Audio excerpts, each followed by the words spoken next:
execute the best pricing without any compromising the quality or competition. So that we have to be focused, and this is the small thing which have Internet of Things, what they call that IoT data. So Internet of Things that gives nowadays gives that enabled that what we normally do is we talk with all the resident associations, the surrounding resident associations, and there are certain principles I would like to not to forego anything. Where it is not taken properly, then better to be at home is fine.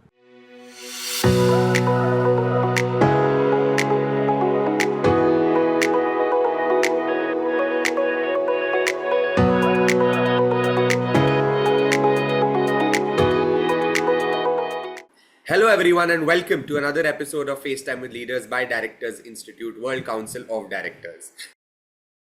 I'm Taneol and today we have an industry titan with us, someone who has literally built the foundations of progress. With over 37 years of experience in construction and project management, he has played a pivotal role in shaping skylines, delivering high-rise buildings, metro rail depots, industrial hubs, and even 7-star hotels across India and Middle East.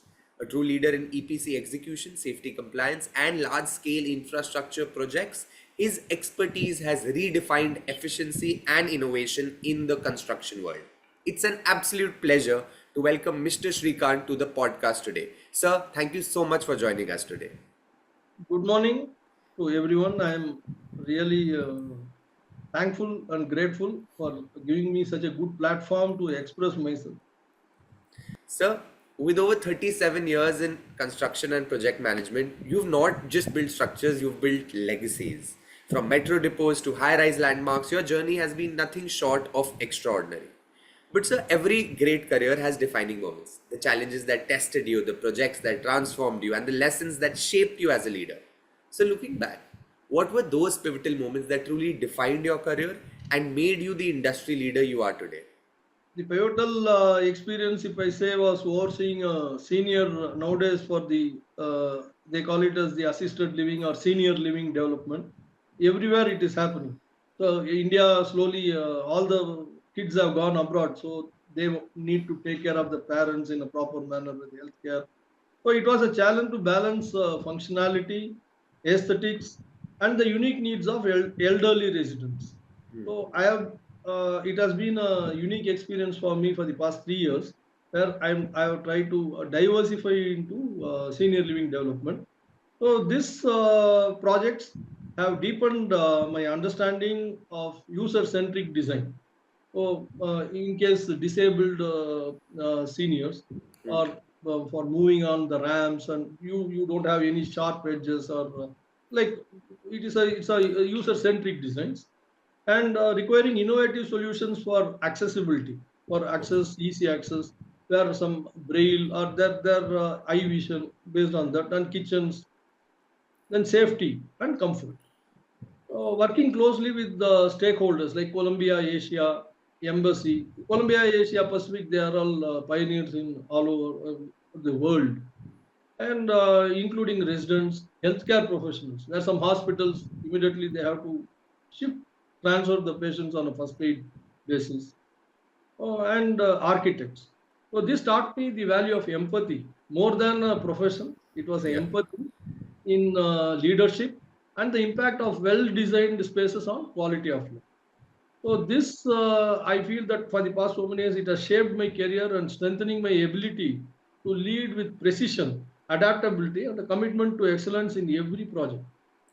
So similarly, some defining moments of my career, as you had asked, Mr. Tane. So it was for when I was in 7-star hotel, where for Royal Tulip we built in Muscat, Sultanate of Oman.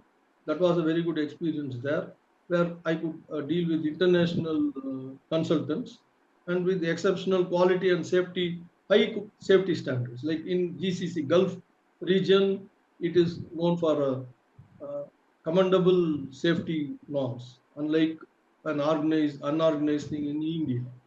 India also it is improving, but it may take a lot of years to catch up. So the complexity of coordinating with multiple consultants of various countries, means like somewhere from Lebanon, somewhere from Greece. So they are all renowned consultants. So language barriers with Arabic and other things. Yeah. Then ensuring regulatory compliance. Compliances were too stringent, and maintaining tight timelines. Their timelines are in UAE, everywhere it is all very clear. So it tested my ability to manage both technical and human aspects effectively. So I slowly, from a technical background, I became a techno-commercial, then again into a social skilled man, because human behavior, human aspects, more than a technical thing, they want a wholesome person as a project in charge who can deliver them something as a home. There is a difference Yeah. between a house and a home. So that home concept, that is what it comes out of our soulful thoughts. It's Yeah. not that just I act or something. And it's a clear communication and strategic decision making also, because the team, we need to convey to the team, and it's proactive problem solving. So this I feel, if I this, Yeah. this is what I can. And strategies would be so different, right? From a hospital to a seven-star hotel, such different strategies probably would definitely make for more learning, right? Sure.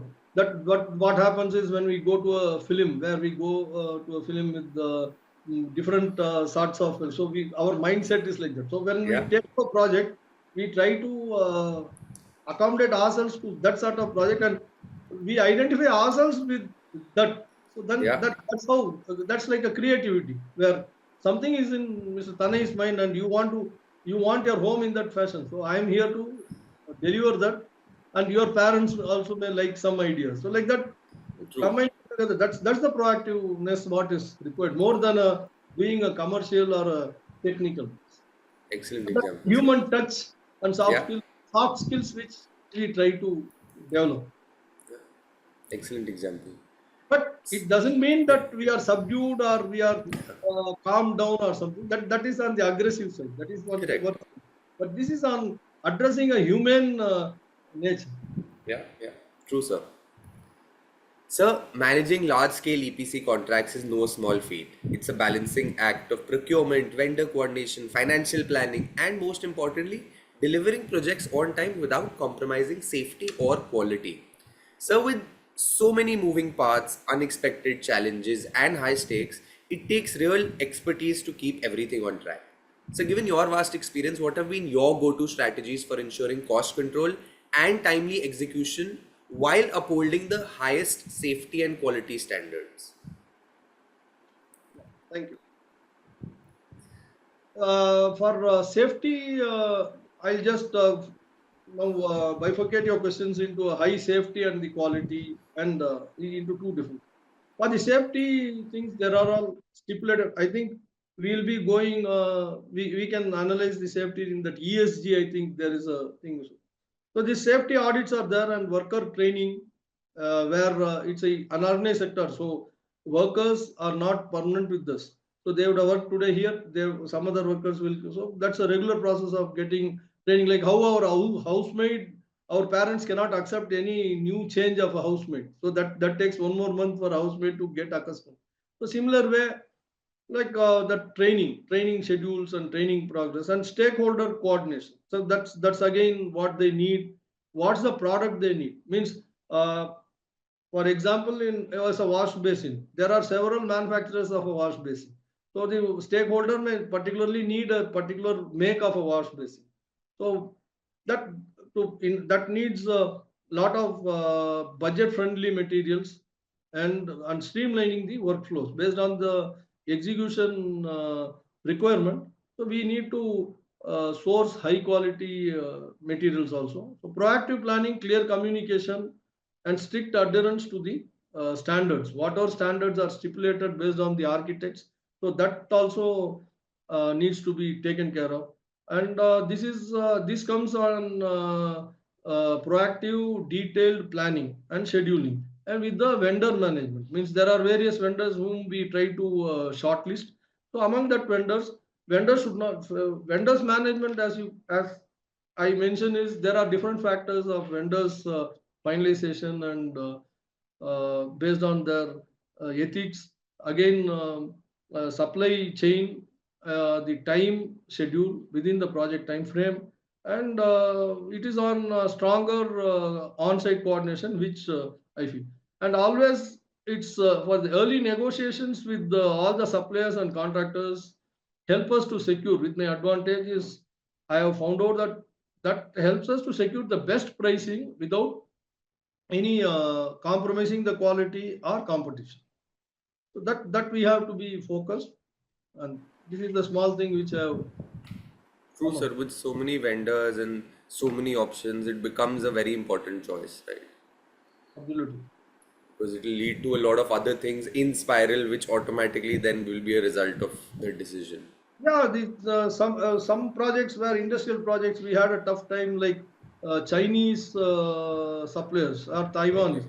where language of correspondence was totally communication and correspondence used to be very tough for us, because the translators going through translators, they were not basically technical people. They are non-technical, just translators. You say Apple, they'll say they cannot make them to understand. So in Okay. most of the thermal plants in India, unfortunately, in the previous governments, it's all from China. And getting a small bearing, that equivalent bearing will not be available in India first. And how to convey it? That was, and shop drawings. If you call the drawings, Chinese never used to have a knowledge exchange with us. Oh. There, nothing. It was all coding. They used to say AB. AB, we'll never know what is AB for that particular product. That part number or thing will not be specified. That would have This been a is- huge learning. And how to maintain such a inventory. Yeah. Inventory cost, running a plant and maintaining an inventory for the same amount, that used to be a burden on all. That was a challenge for EPC, always for the procurement, maintaining that inventory and ordering. Means we were on the front line, we used to order. There was a lot of discussions, and because of the language barriers, and so sometimes we get caught up in all such sort of things. Like, sir, cooking might be easy, but keeping groceries in check is not. Rightly said. Sir, construction has evolved, right, from manual planning to such a tech-driven industry with tools like AutoCAD, Primavera P6, and Yeah. MS Project, transforming efficiency and decision making. So, having witnessed this shift firsthand, how has digitalization impacted your approach to managing large-scale projects, and which tools do you rely on the most? Basically, what happens is in UAE, they rely upon Primavera more. That's all tools, different tools. In India, everything is done on Excel, so that's a better, comfortable tool. And one more is like Microsoft. They have a project. They call it as a project. So the software is known as project. So Excel and project, they are all compatible. So we try to, that's all monitoring on a day-to-day basis and micro level planning. And again, it's on the coordination, and it's effective communication and hands-on site management. See, what happens is the sequencing of the phased execution. See, which needs to come first, which needs to go later. So that's the phased execution, and we call it as the lean construction practices also, where that minimum waste and optimizing resources also. So the digitalization as that is what we call as FIFO before. So and LIFO. So last in and first out, and if all those techniques and digitalization and barcoding of the project, so that you come to know what happens is, if a wash, for example, if I started a construction today, small example is of a wash basin or a mirror, which has unfortunately come, we have ordered and it has come at the beginning of the project, whereas it is need to be fixed only after 2 years. So Correct. locating it after 2 years. Today, one thing is protecting it Yeah. without a breakage. Second thing is how fixing it. So where will it go? So no one has an idea. So in the next 2 3 years, what happens? A lot of attrition happens. So today I would have kept it somewhere. After 3 years, how to find out Locate. from the source where. So locate it. So digitalization, like barcoding and connecting it with all the store inventories, with the scheduling. So what happens in this using all these data tools, they give us a clear idea when a particular product is required as per the schedule, as per the baseline schedule of the project, a tentative schedule that when granites have to come, when marble has to come, when hand railing has to be done, when bathroom tiles, ceramic tiles, or kitchen tops, or staircase granites, or glass, aluminium, facade. So like various things of a building where when that thing has to come. So when we are working backward, a lead time for a particular product from your vendors. Since you know the vendors, you have the vendors, you have a definite time schedule from them, that lead time. So that is the planning where we need to sit with the guys and have a town hall sort of open discussion with our budget. Yeah. So we try to. What happens? We are in again a catch. Means that it may require after two years, but today, if we order, that would be within our budget. So that fellow will say that sir, next year, sir, आपका ये 20% ज़्यादा हो जाएगा. So then you will end up losing. Then our management is going to put me down saying that यार, you are the project head. देखो श्रीकांत जी आपने वो घरिया में 20% छोड़ दिया. So that becomes a very tricky situation. So Yeah. manage here, manage there. And he will say that sir, अगर आप 20% हमें, if you try to pay me some advance or something, so I can keep this at this price and support you after a year. But you can't go and lock up the finances, because today you have working with the limited finance and trying to uh, divert that again is not with the part of a budget and not prudent also. Yeah. So, but that is the project efficient management, how we try to be on the right path and on the edge, how to be on cutting. Yeah, very important. So planning and keeping it in checks, and I think digitalization has helped a way in taking that manual, mistake out of it. That there is something a common place where probably everyone can check. Yeah, and as you know, you will be better off than me. Internet of Things, what they call that IoT data. So Correct. Internet of Things that gives nowadays that gives that enabled they enable us to for this site monitoring everything. Then predictive analysis also means like when it will go and all Correct. these sort of things will inputs for us will it's all slowly, it's like a data driven proactive approach only. Correct. It have to be exactly expressed means digitalization has to be taken in such a manner that where it is data driven, take that data and proactive approach and seamless collaboration with the stakeholders and with the construction team to uh, see that the Correct. execution is properly done. So, construction has always been a high risk industry, but the way we approach safety today is worlds apart for how it was decades ago. So, like from minimal regulations to now having stringent safety protocols, advanced equipment, and digital monitoring, the transformation has been massive. Yeah. So, having witnessed this evolution firsthand, how have safety norms changed since you started your career, and where do you see them going from here in the future? When I started the safety norms, still, if I say, well, compared to that was the platform where I could still I can compare Gulf standards along with Indian standards. We are far behind, and so far, if I compare within India from my beginning of my career, 1988 till now, Yeah, I see a tremendous sea of changes which have happened with all the workers having a concept of safety, and which was earlier always we try to inculcate that sort of behavior, whereas nowadays workers themselves are educated to such an extent and they have started enjoying their lives. People never, while working on the heights, if you see, people used to be arrogant and jumping or something like that. Always civil, it's a commotion. But nowadays, there is a structured permit to work, what we call as the PTW, structured permit to work systems and emergency response planning. So that reduces a lot of site on hazard, on-site hazards also, because having ambulances.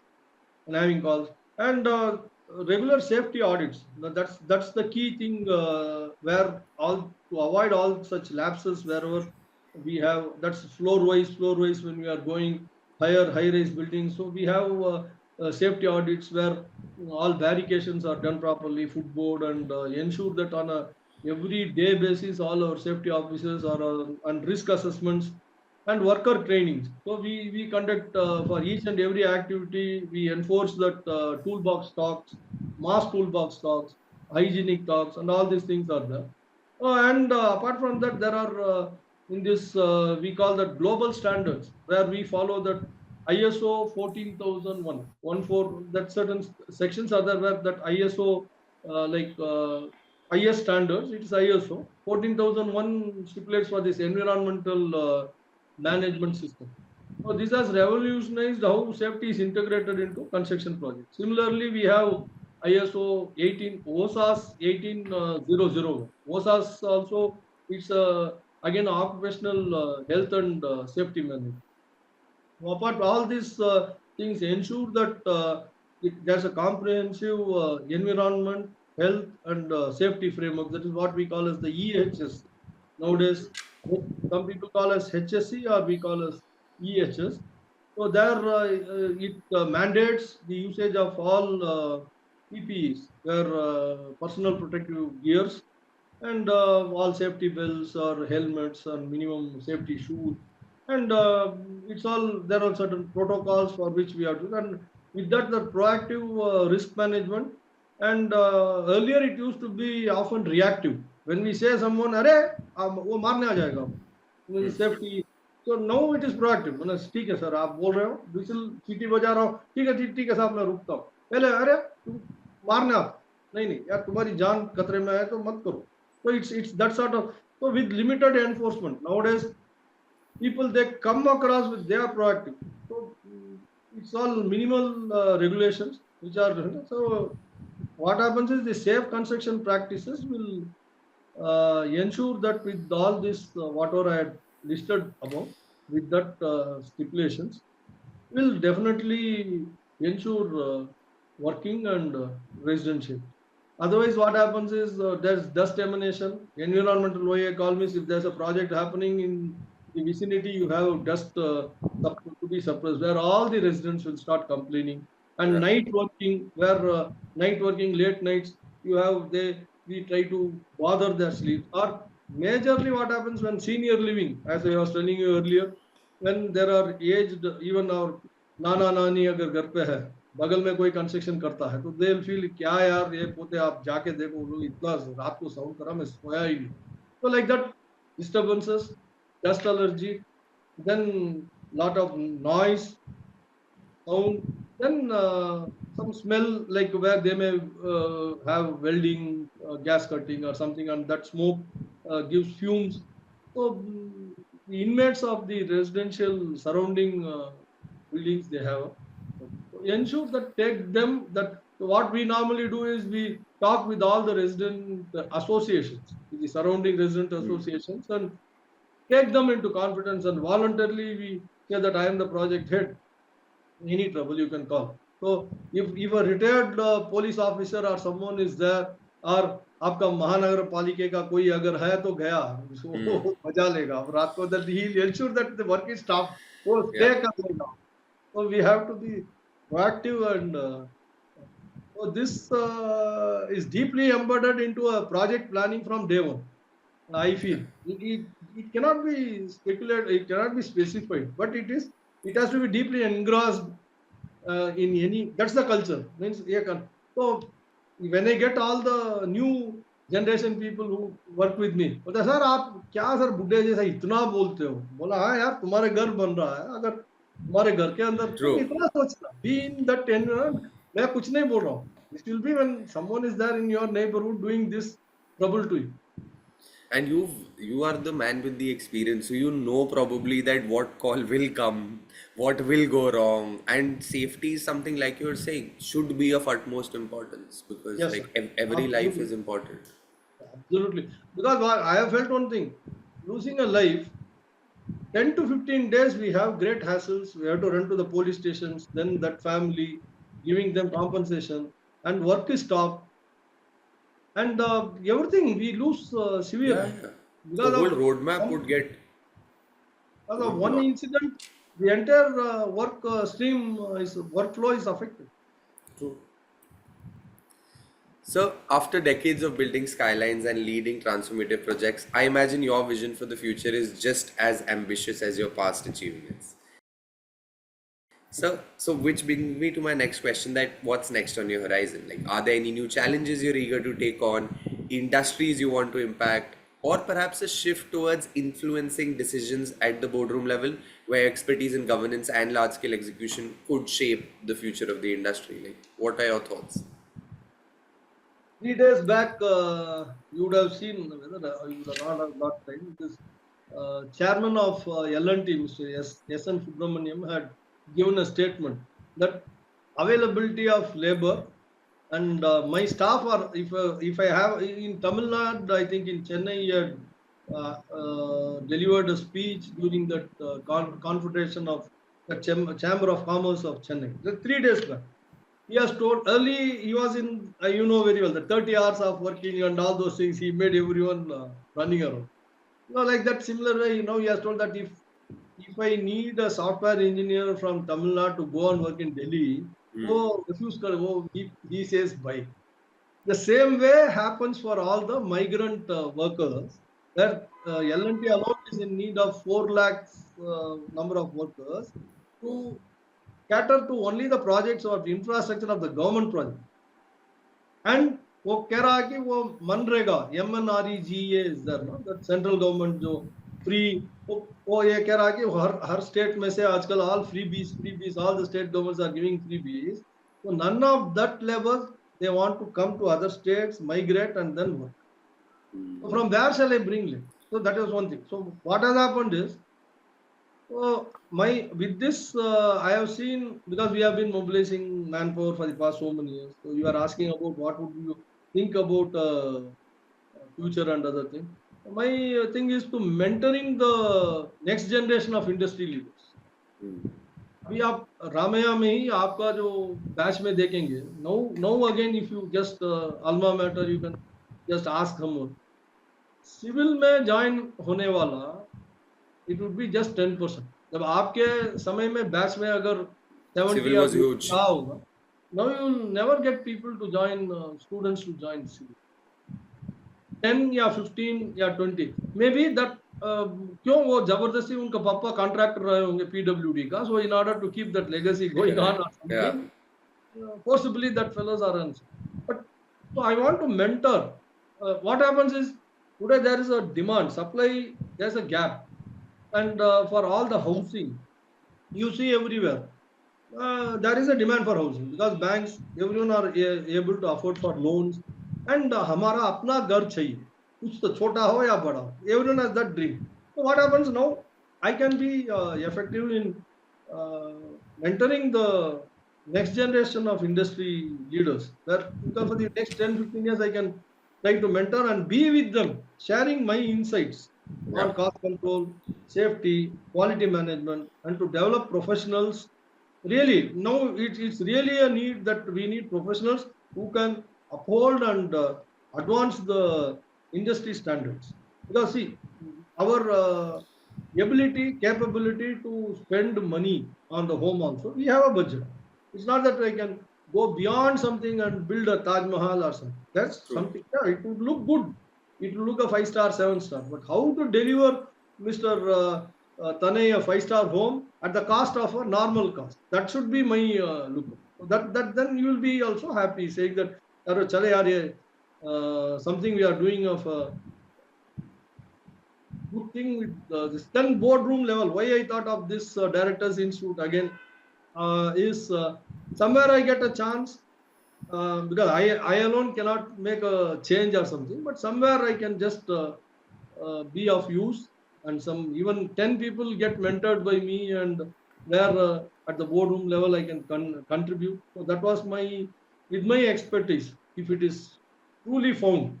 So, and where I can explain all to the strategic leadership roles that shape policy, governance, and best practices in the construction sector. Because I am proud that I have been clean chit for the past so many years. So nothing that any I have involved in any wrong or criminal practice. So that within that strict uh, compliance frameworks, how to get and with good automation also.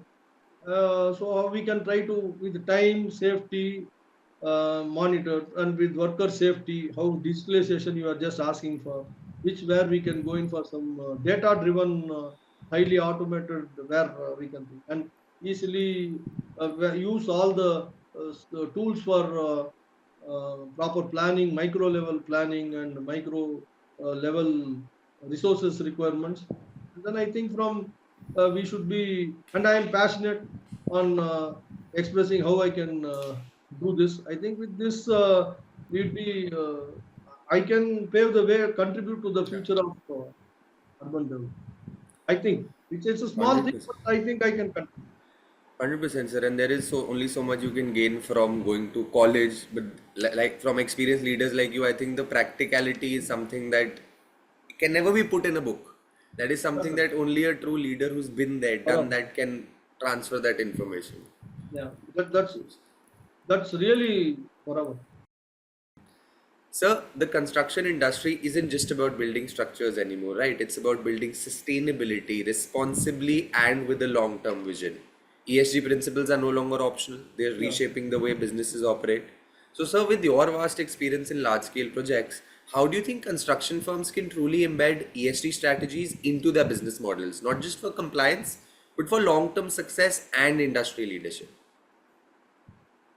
What I feel is nowadays that ESG is no longer optional. It's essential nowadays for as a as environmental responsibility, where a sustainable construction and carbon footprint reduction. So nowadays, where that's very much specified. So that's really need of the hour and social impact. Where since it's a unorganized sector, where the workers just are migratory workers only, they keep on coming and keep on going. So that worker welfare, safety, and retention of the workers with the particular skill set, so that gives you always a edge over the competitors. And safety and community engagement means where upskilling initiatives are really needed and advanced safety training is needed and mental health programs where they indulge into excessive drinking since they get money and all those things, going into all sort of drugs and all this. So fair, and again from the management side having a fair labor practices. So something people will think, यार ये इनको पैसे हम समय से क्यों दें? ये तो all those wrong things come. तो आधा पगार दें, बांग्लादेश है ना, ये सब रोहिंग्या है, इनको क्या हम पैसे? Correct. So some all those things are there, and yeah, among them only we have uh, then governance. Again, within the company also we have ethical and transparent operations which are required, and there is a ethical sourcing where ethical vendor management is there. You are asking me that how to manage vendors when for this EPC project. So what happens? That is a ethical way how to be open up and do. And ESG again, nowadays they have stipulated a lot of audits also, like how I was talking about generalized for the safety ISO, HOSAS. Similar way for ESG, ensure that the audits are in place and anti-corruption policies are there and responsible supply chain management is there. And board level ESG, I think we should have oversight so that it ensures accountability and long-term business resilience. So where I feel that in future ESG will be a competitive advantage. So that's going to be where it will reduce risks, attract a lot of investors. Where we will have a edge saying that yeah, हमारी company ये practice में sound है. So then it will secure a long-term regulatory advantage also, and this will again by give you sustainability, ethical governance, social responsibility, and this will ensure, I think, with the true leadership, it is not Hmm. building only structures, but a sustainable future and a business for the any enterprise. So I thought that once I take the key role of getting the future leaders mentored uh, with this core values of a company when it is imparted into them. So I don't have any doubt that that company basics are become very strong. The foundations बुनियादी बहुत पक्का हो जाएगा. Then when it becomes very stronger and उस company बहुत strong होगी. And that is ये the way हमारा going forward. बाद में हमारी जरूरत नहीं रहेगा because the company itself will become strong. Correct. And this is something that the world is now looking at everything for, right? I mean, for investments, for the Correct. kind of way you're handling your company is now becoming more important with Go Green here. So many new initiatives. I think that's what we're Oh. the entire country is pushing towards. Yeah, बिल्कुल. That is fact. Because that's as I have said no, but since 2 months now it's 1.5 months, 45 days I'm out of job. I don't have a respect in my home. My 3 बजे तुम पापा तो घर पे बैठा है बराबर है. But what happens? I cannot forego my principles. I cannot go and True. work with anyone. So that's again people call. देखो ना सर प्लीज सर आपके एक्सपीरियंस आप बेंगलुरु में ही बसे हो प्लीज आ जाओ आ जाओ. But Uh, I can't overstep something because only money is not the basic rating. There are certain principles I would like to not to forego anything where it is not taken properly, then better to be at home is fine. One should have, sir, those principles. Otherwise, you never know down the road, you look back and you're like, what have I been doing? And Yeah, that's because probably scarier. I am a art of living. I am proud to say that I am art of Okay. living practitioner for the past 16 years, Sri Ravi Shankar. So I am a strict volunteer of the doing yoga practice. And so I within me I know who I am and Lovely. how I have to be. Lovely. So that is an added advantage so that I am very strong. So Yeah. I don't budge. Sir, with your extensive leadership experience in construction and project management, continuous learning must have played a key role, and we've discussed this that how you continuously like to learn and grow. So, what was your experience like joining Directors Institute, and how has it contributed to your perspective on governance, leadership, and strategic decision making? I'm really surprised today sitting in front of you with the tie and with the. Cool. I, I, it's. I think after 30, 35 years today, I'm just wearing all these things Oh, because civil engineers we just like the t-shirts में जाना है या full hand कोई on the meeting. field, yeah. But this, I think, this is the first change, sea of a change what Directors Institute has brought me. I am Lovely. proud today wearing this. I feel proud. And you're looking lovely. Thank you. This what happened was I have the habit of just like all the kids do reels and LinkedIn and all these things. Yeah. So I was it was catchy when Directors Institute I saw all, and Havel, I think Mr. Havel sir. So I got connected to him long back and I was just messaging. So he told me that just attend the webinar. So it gave me a thought. Why not do something out of the box and where I can. I thought that I can go to some institute and start teaching, or I can go to some college or something like that. Then I thought that all those things are maybe not far-reaching. So I thought, and I took a call and even I asked too many people, but none of my peers are they even knew about this.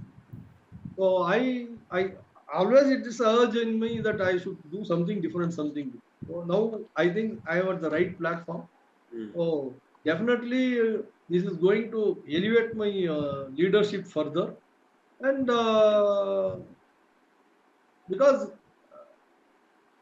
this strategic leadership and corporate governance today, as you have rightly said, people don't limit themselves for a normal working or something.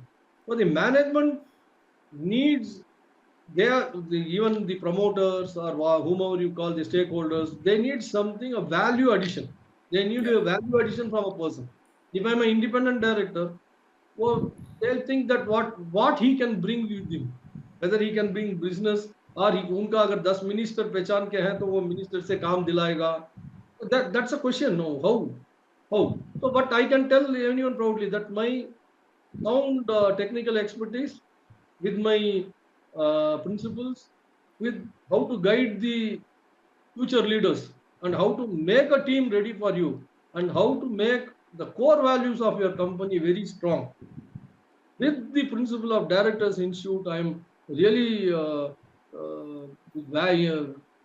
really valuable insights, I think, into board responsibilities, regulatory compliances, financial oversights, and ESG driven governance, as you are asking me. All these things, whichever I didn't know, as I was telling you, I wanted to learn about all the other sides of a boardroom, company requirements. But technically, ठीक है बाकी तो मैं आप लोग से सीख सकता हूँ ना because some modules I was just seeing in your LinkedIn where they said that corporate governance frameworks they are giving, and stakeholder trust, how to earn, and there's a transparency in a company working and other things, and how to create accountability. And all these things are really essential and critical for a large scale project execution and sustainable business. So, as you have seen, I've been into large scale uh, residential development. So, I felt that my thought process also should have a sea of a change because whatever I'm doing, I think it's within a small mendak jaisa kuए karna. So I wanted to do something different and come out and do an advisory role where I can mentor all the emerging leaders and contribute to sustainable high impact decision making. So what happens is fear हो जाता है सब लोग में अरे आज मैं ये करूं नहीं करूं अरे यार क्या होगा पापा क्या बोलेंगे बीवी क्या बोलेंगे तो no करो जैसा करना करो see like that confidence when it comes na so then no one can influence my policy or anything तो मुझे ये करना है this is what I want and this is I know if I do this that is the transformation means if I do this if I even create 5 people and they say that yaar ye Srikaanth ne acha sikha ke gaya so that ESG integration and regulatory alignment is done inside a company then I think that efficiency and all the ethical values of the company are established and उसके बाद वो promoters may not need me वो बोलेंगे sir आप चाय पीने आना मेरे साथ हमारा कंपनी को आप बना दीजिए and I feel and wholeheartedly that Directors Institute will mold me to that extent and all my values I think 200% I should be able to bring in and be a good human. Lovely, sir. And I am really thankful for Directors Institute for having your module and all these things. Maybe I've next 3-4 months I'll be having a good time.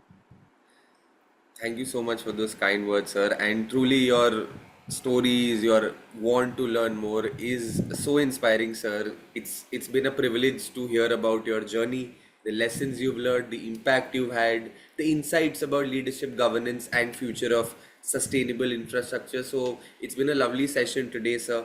And to our audience, I hope that this conversation has given you a deeper understanding of what it actually takes to handle such large scale projects with vision and responsibility. So, if you've enjoyed today's episode, don't forget to subscribe, share, and stay tuned for more conversations with industry trailblazers. Until then, Mr. Srikant, thank you so much for joining us today and have a great day ahead.